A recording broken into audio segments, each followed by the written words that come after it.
गांव के एक कोने में एक पुरानी झोपड़ी था। उसी में रहती थी दो बहनें, जाम्बी और रानी। माँ बाप कुछ साल पहले आई महामारी में गुजर गए थे। उनके जाने के बाद दोनों बहनें खुद ही एक दूसरे की सहारा थे। एक दिन अपने ही धुन में झूलती हुई रानी मंदिर से लौट रही थी। हाथ में पूजा की थाली थी, चेहरे पर वही पुरानी मासूम मुस्कान।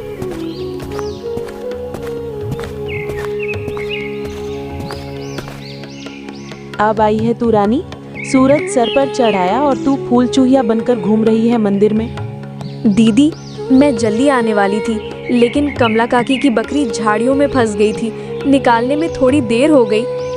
तेरा क्या है, तू तो सबकी मदद करती घूमती रहे, चाहे घर में चूल्हा जले या ना जले। दीदी, अब गुस्सा क्यों करती हो? माँ कहती थी जो दूसरों के काम आए वही इंसान कहलाता है। माँ अब नहीं है रानी, और उनके कहे बातों की अब इस दुनिया में कोई मूल्य नहीं रही। अब कोई किसी के लिए कुछ नहीं करता। रानी चुप हो गई। उसके चेहरे पर हल्की उदासी थी। वो झोपड़ी के कोने में रखे उस लकड़ी के संदूक तक गई, जिसमें माँ की यादें अब भी सांस लेती थी। संदूक से निकाला हुआ एक साड़ी रानी छूकर अपनी दीदी से बोली, दीदी, जब ये साड़ी माँ पहनती थी ना, तब हमें देखकर मुस्कुराती थी, कहती थी तुम दोनों एक दूसरे का सहारा बनना। रानी की बात सुनते ही जाम्बी का चेहरा नम हो गया और उसकी आंखें पल भर को भीग गई। लेकिन जाम्बी अपनी भावनाओं को छुपाते हुए रानी से बोली, मैं तुझसे सख्त हूँ रानी, क्योंकि मैं डरती हूँ। अगर तुझे भी एक दिन कुछ हो गया तो मैं अकेले कैसे जीऊंगी? इस दुनिया ने मुझसे सब छीन लिया है। मैं नहीं चाहती तू भी मेरी तरह कमजोर पड़ जाए, इसीलिए तुझे मजबूत बना रही हूँ। दीदी, आप कमजोर नहीं हो, आप ही तो मेरी ताकत हो। अगर आप मेरा हाथ थामे रखो तो दुनिया की आंधी भी मुझे हिला नहीं सकती। रानी की बात सुनकर जाम्बी के चेहरे पर उसके माता पिता के जाने के बाद पहली बार हल्की सी मुस्कान आई। उसी समय गांव की पगडंडी पर 3 परछाइयां उनके झोपड़ी की तरफ बढ़ रही थी। धर्मदास, बिसाखा और उनका बेटा करण। वो थे बहनों के सगा चाचा चाची। अरे जाम्बी, कैसी है मेरी बच्ची? तू ठीक तो है ना? बहुत मुश्किल से जिंदगी बिता रहेगी ना भैया भाभी के जाने के बाद? हम ठीक हैं चाचा जी, अब जो है उसी में खुश हैं। खुश झोपड़ी में तुम्हारे हिस्से की जमीन को हमारे नाम कर देती तो हम तुम दोनों को अपने यहाँ रहने देते। तुम दोनों बहुत खुश रहती हमारे साथ। हाँ माँ, तुम सही कह रही हो। इनका घर भी पुराना हो चुका है और अब ये जमीन भी यूं ही पड़ी है, बर्बाद हो रही है। ये सब सुनकर जाम्बी की आंखों में आग सी चमक उठी। हमें किसी की जरूरत नहीं। बाबूजी की जमीन हमारी माँ और बाबूजी की आखिरी निशानी है, उसे हम यूं ही नहीं छोड़ेंगे। अरे बेटी, तुम्हारी जो खेतों की जमीन है वो भी तो बंजर ही पड़ी हुई है ना। और वैसे भी दुनिया समझदारी से चलती है और औरतें खेत नहीं जोतती। देख लेना, एक दिन रोती हुई आओगी हमारे पास, तब समझ आएगा कि रिश्तेदारों से मुंह नहीं मोड़ा करते। जाम्बी को ये सब सुनाकर तीनों वहां से निकल गए।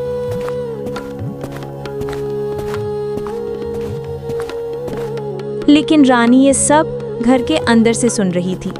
ये सुनकर उसका चेहरा उतर गया। दीदी, क्या सच में हम अकेले पड़ जाएंगे? वो लोग हमारी जमीन लेना चाहते हैं ना?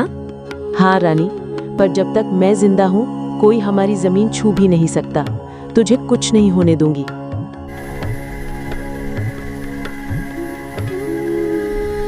रात को चूल्हे के आगे बैठी हुई रानी अपनी दीदी से बोली, दीदी, माँ की साड़ी मैंने संभाल के फिर से संदूक में रख दी है।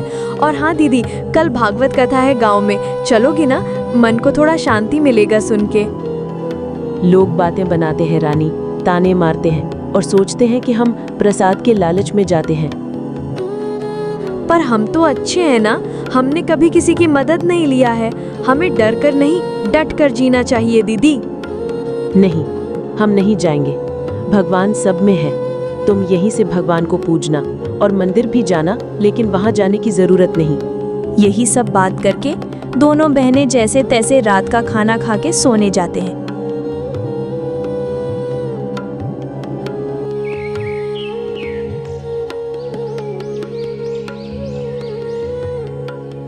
अगली सुबह दोनों बहनें अपनी ज़मीन को देखने जाते हैं, जिसमें दोनों बहनों ने मेहनत करके थोड़ी सी सब्जियां उगाई थी। दीदी, अच्छा हुआ कि माँ बाबूजी के जाने के बाद हमने ये जमीन बेचा नहीं। अभी देखो हमने मेहनत करके कितनी सारी सब्जियां उगाई हैं। अब हम किसी व्यापारी को ये बेच के थोड़े पैसे कमा सकते हैं। हाँ, तू ठीक बोल रही है। इसे बेच के कुछ दिन का तो गुजारा हो जाएगा, लेकिन क्या दीदी? इसे बेच के हम कुछ दिन ही गुजारा कर पाएंगे, उसके बाद क्या? अरे आप मायूस मत हो दीदी, मुझे सिलाई बुनाई का काम आता है। मैं वो करके घर खर्चे निकालूंगी, आप बस घर संभालना। कोई जरूरत नहीं तुझे ये सब करने की। तू क्या मुझे बेकार समझती है? तू घर पर ही रहना, मैं लोगों के घर काम करने जाऊंगी। और मुझे बांस की सीजें बनाना भी आती है, जो बाबूजी ने सिखाया था। ये करके मैं घर का गुजारा निकाल लूंगी। ये सब बात करके दोनों कुछ समय अपने खेत में व्यतीत करने के बाद घर आते हैं और अपने अपने काम में लग जाते हैं।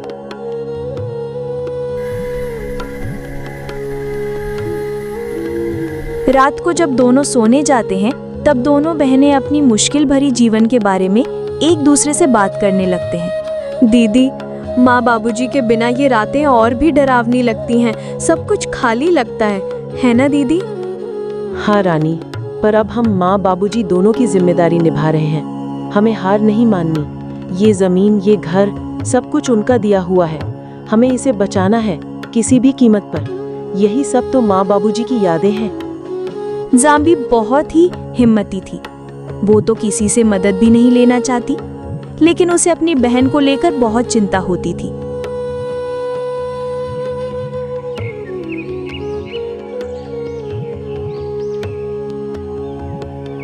अगले दिन जब दोनों बहनें खेत पर पहुंची, तो देखा कि इस जमीन के बीच एक खूंटी गड़ी हुई थी। दीदी, ये जमीन के बीचों बीच खूंटी कौन गाड़ गया? ये तो कल यहाँ नहीं थी और ना ही हमने इसे गाड़ी है। जरूर इसे कोई यहाँ गाड़ गया है। ये जरूर हमारे चाचा चाची का काम होगा, लेकिन ये काम बिना किसी सरकारी आदमी के नहीं होता। इसका मतलब हमारे खेत को ये लोग बांटने की साजिश चला रहे हैं। उसी वक्त दूर से धर्मदास आता दिखा और उसके साथ विशाखा और उनका बेटा करण भी था। तीनों के चेहरे पर अजीब सी मुस्कान थी। अरे बेटियों, घबरा क्यों रही हो? हम तो बस मदद करना चाहते हैं। तुम्हारे माँ बाप के जाने के बाद जमीन की देखभाल जरूरी है। तुमसे अकेले तो होगा नहीं। चाचा जी, आपकी मदद की जरूरत नहीं है हमें। ये जमीन हमारी माँ बाबूजी की निशानी है। इसे किसी के हवाले नहीं करेंगे। अरे बच्चियों, ऐसे कैसे नहीं दोगे? ये जमीन तो तुम्हारी और हमारी करण के दादाजी ने अपने दोनों बेटों को बराबर हिस्सा करके दिया था। लेकिन शायद तुम्हारे पिता अपने आखिरी दिनों में तुमसे ये बात बोलना भूल गए। इतने साल तो हम साथ ही खाए पिए हैं। हम तो तुम्हारे भलाई ही चाहते हैं। अब ये दुश्मनी क्यों? दुश्मनी तब शुरू हुई चाची, जब आपने हमें अकेले समझकर हमारी जमीन पर नजर डाली। और चाची, दुश्मनी तो आप लोग हम दोनों से निकाल रही हो।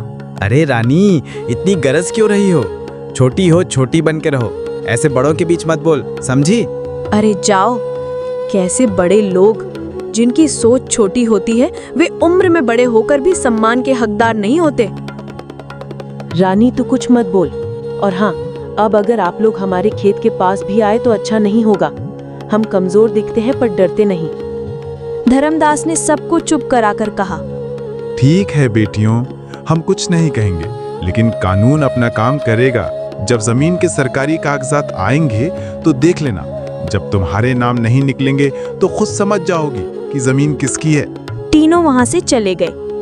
ज़ाम्बी और रानी कुछ देर तक खामोश खड़ी रही। दीदी, क्या वो सच में कागज बदलवा सकते हैं? कुछ भी कर सकते हैं रानी।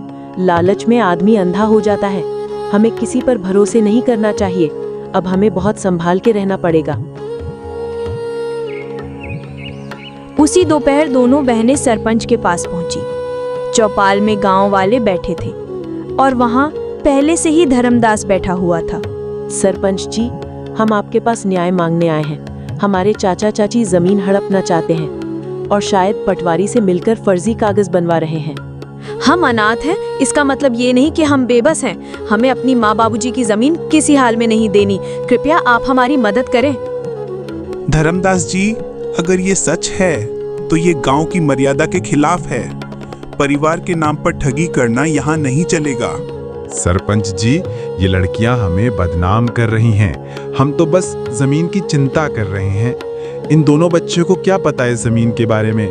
ये जमीन के बाद तो इनके पिता और मैं ही जानते थे। मेरा भाई तो अब इस दुनिया में नहीं रहा, इसलिए अब मुझे ही तो सब कुछ देखना पड़ेगा।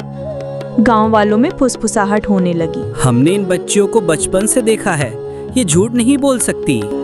धर्मदास के मुंह में राम, बगल में छुरी। हम सब समझते हैं इसके बारे में।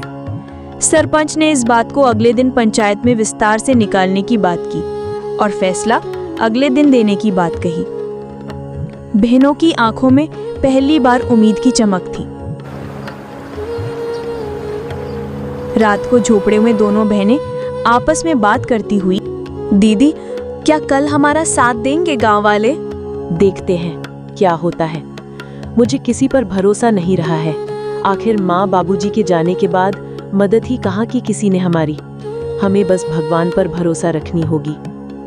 माँ बाबूजी तो नहीं है, पर उनका आशीर्वाद जरूर है हमारे साथ। आप देखना दीदी, हमारे साथ कुछ बुरा नहीं होगा। रात गहरी हो चली थी। दूर कहीं उल्लू की आवाज गूंजी और हवा में कुछ सिसकियां थीं और उन सिसकियों में रानी की भी सिसकियां शामिल थीं। दोनों बहनों को चिंता की वजह से नींद भी नहीं आ रही थी। दीदी, विश्वास ही नहीं होता है ना कि हम अब अकेले हैं। कभी कभी तो ऐसा लगता है कि बाबूजी अचानक आएंगे और मुझे गले लगा लेंगे। हाँ रानी, मुझे भी उनकी कमी खटकती है, लेकिन तू चिंता मत कर, मैं हूं ना। जब तक मैं जिंदा हूं, तुझे किसी चीज की कमी नहीं होने दूंगी। लेकिन दीदी, जब माँ बाबूजी गए तब सबने कहा था हम हैं तुम्हारे साथ। फिर धीरे धीरे सब दूर होते गए। चाचा चाची तो जैसे बस हमारे हिस्से की जमीन के लिए ही हमारे करीब थे। ज़ैम्बी की आंखों में आंसू थे, लेकिन उसने उन्हें छुपाया। उसे अपनी बहन के सामने कमजोर नहीं पड़ना था। दुनिया बहुत चालाक है रानी। रिश्ते अब खून से नहीं, धन दौलत से बनते हैं। लेकिन हम भी अब चुप नहीं रहेंगे। अगर हमें अपने अधिकार के लिए लड़ना पड़े तो लड़ेंगे।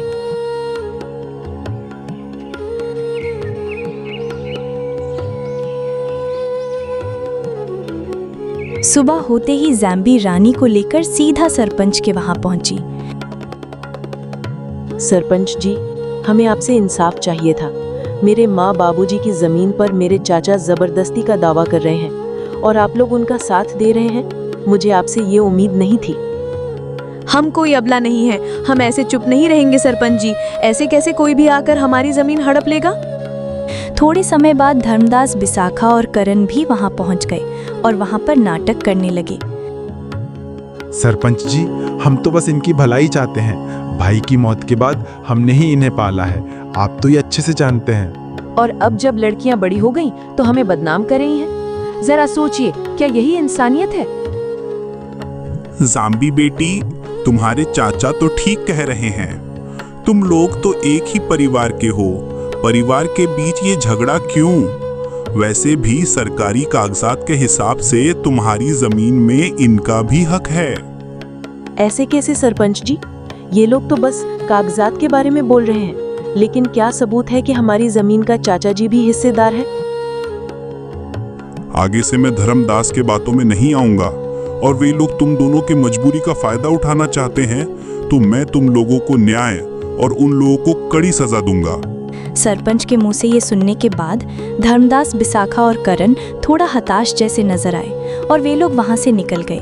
सरपंच के मुंह से ये सुन के दोनों ने थोड़े राहत की सांस ली और थोड़ा शक, थोड़े खुशी के साथ घर लौटे। इससे हमें यह सीख मिलती है कि कभी किसी से डरना नहीं